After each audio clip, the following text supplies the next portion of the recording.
Hello guys, so pag-usapan natin, reaction natin about dito kay sa interview kay Willie Miller. So itong si Willie Miller, nasubaybayan ko na halos ang buong karera nito sa PBA. So napapanood ko sa TV itong si Willie Miller. Napabilang ito sa 50 greatest players ng PBA. Isa sa magaling na shooting and point guard sa PBA. At bukod sa magaling siyang basketball player, ay kilala din si Willie Miller sa pagiging makwela, sa kulitan at masayahin ito. So kung ikaw ay ka-teammate, no, ni Willie Miller, ay talagang masaya ang buong team pag nandyan si Willie Miller. So itong si Willie Miller ay in-interview na ito, napanood ko dun sa PBA Moto Club at dito naman sa podcast mga 1 month ago kung saan kasama dito si Ronnie Del Dio Campo. So podcast ata ito at meron din sa YouTube. So bigyan ko kayo ng short story about dito kay Willie Miller. So nagsimulang karera nito sa Letran, sa college, sa NCAA. So nakateammate niya doon si Chris Calagio at Kirby Raimundo. So medyo bata pa nung panahon na yon si Kirby Raimundo. So mas nauna itong si Willie Miller. So itong si Willie Miller after Letran, naglaro ito, parang naglaro ito una sa PBL, yung Philippine Basketball League. Di ko alam kung Tanway o Red Bull. Tapos after that, Metropolitan Basketball Association, yung MBA, yung parang MPBL, no? So MBA. So kung saan naglaro siya sa Nueva Ecija Patriots mula 1999 up to 2000. Tapos after MBA career, napunta siya sa PBA kung saan naglaro ito sa bilang first overall pick noong 2001, kung saan kabatch niya si Mark Caguioa at John Arrigo. So nakuha ng batang Red Bull Thunder si Willie Miller. So kung saan na coach niya itong si Coach Yeng Giao sa Red Bull. So 2 taon siya naglaro sa 3 seasons naglaro si Willie Miller sa Red Bull. So meron siyang championship sa Red Bull mula 2001 and 2002. Then nakuha niya yung MVP, yung first MVP noong 2002, kung saan ay siya ata yung PBA player na nag-average ng 10 below, no, per game. Parang yung average ni Willie Miller nung 2002 season ay 9.7 points per game. So ewan ko kung bakit, ano ba yung proseso noon sa pagpili ng MVP nung 2002. So mas tinalo pa niya itong si Davon Harp, itong si Jeffrey Cariaso, at pati itong si Mark Caguioa. 2002 kasi ang typical na, lalo na sa posisyon ni Willie Miller, typical na MVP sa PBA kapag nag-average ka ng 17 points, 5 rebounds at 4 assists. Pag sa PBA, sa NBA siguro mga 20-25 points per game, 6 rebounds, 5 assists. Pero sa PBA, I think mga 17 points, no? At 5 rebounds, 4 assists. Kapag big man naman, center forward, ay siguro 15 points, 10 rebounds at may 4 assists. So halimbawa si Junmar, nakaabot siya ng 20-15 per game. So itong si Willie Miller, siya ata yung PBA player na naging MVP pero nasa below 10 points per game. Tapos after Red Bull, na-trade ito sa Token Tex. So naglaro sa Token Tex si Willie Miller 2 seasons. kung saan ay very powerful yung lineup, yung mga ka-teammate ni Willie Miller, no? kung saan nag-tandem sila ni Jimmy Alapag at katimate niya si Asitaw Laba. So very powerhouse yung talk and text nung panahon na yun. Dung nandyan si Willie Miller. Then after talk and text, naglaro siya sa Alaska. Na-trade siya sa Alaska. So parang 3-team trade ata ito, no, ng R21 at talk and text, kung saan napunta sa talk and text si Don Aliado, then at si Renren Ritualo. Tapos Alaska, nasa Alaska itong si Willie Miller. So napunta siya sa Alaska.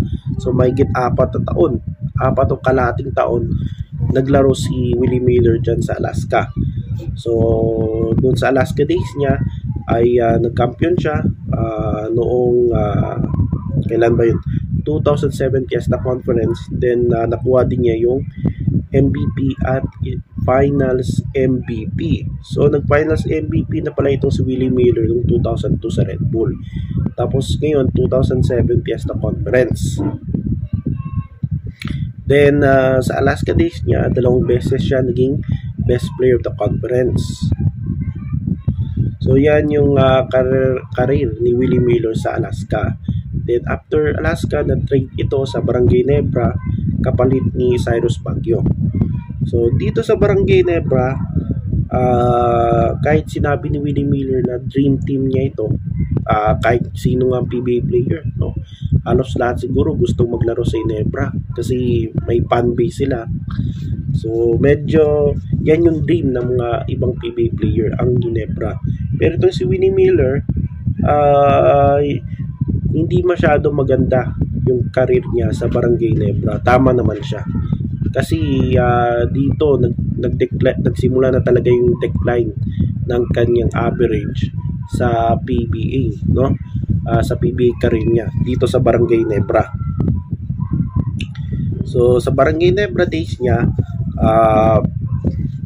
medyo hindi gaano siya limited. Ginagamit naman si Willie Miller sa Ginebra pero limited na. Hindi nakagaya nung first 3 teams niya, Red Bull, Tokitex, Alaska. So hindi naggaano ganun, no? Kasi yung kakompete niya sa position, sila Mark, sila JJ, then dinagdagan pa.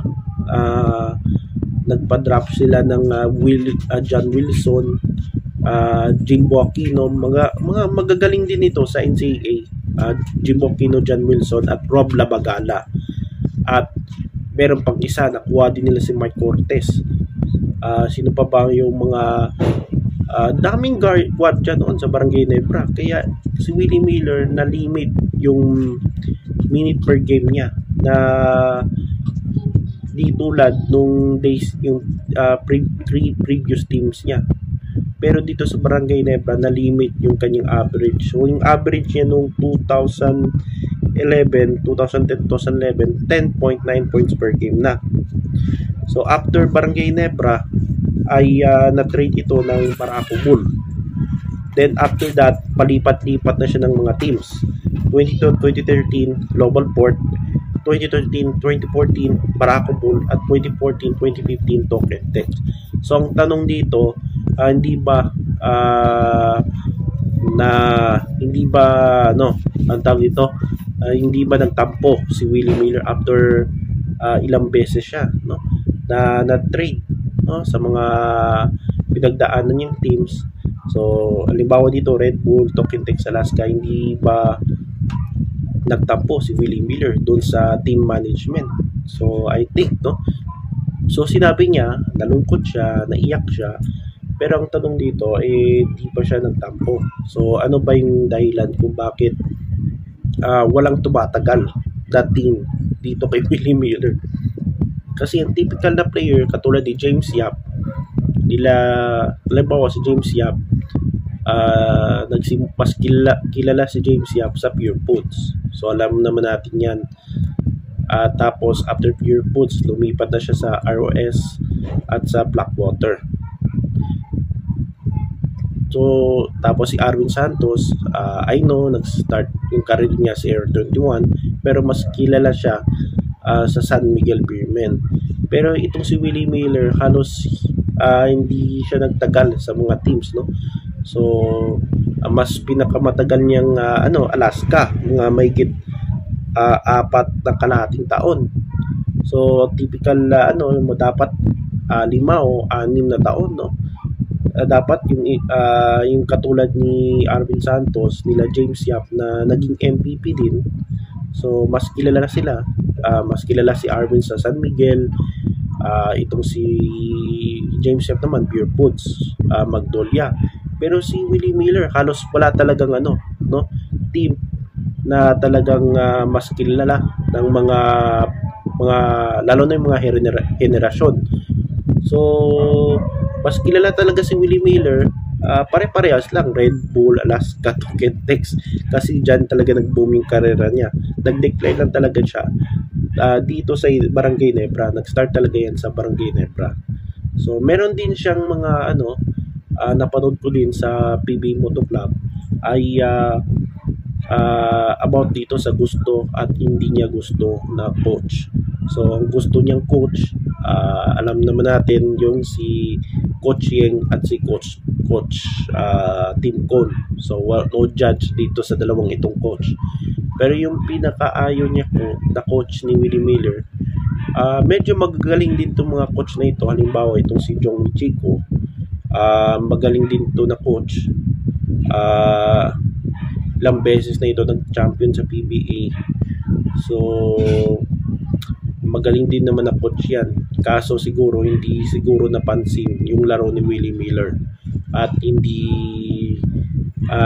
talagang hindi akba sa sistema ni Coach Jong itong si Willie Miller. Kaya hindi tumagal ito sa Ginebra. Tapos isa pang ayon niya itong si Shot Tankinsen. So nagsama ito sa Ginebra, parang naging assistant coach si Coach Tankinsen. Then nagsama rin sila sa Red Bull, sa Barako Bull. So medyo hindi niya nagustuhan itong sistema ni Coach Chot Tankinsen. So yan yung mga meron pa mga coaches, pero yung dalawa talaga yung dyan, medyo magagaling din kasi nag-champion din sila sa PBA. Mga champion coaches ito.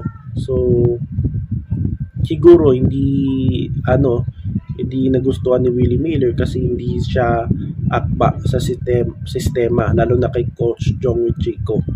So yan yung ating reaction tungkol dito kay Willie Miller.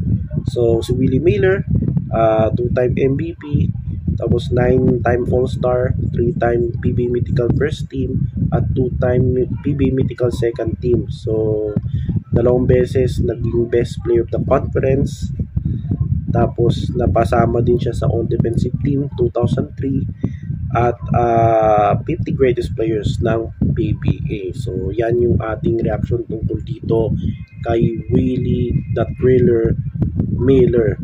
So maraming salamat at kita-kits sa next video. Bye bye.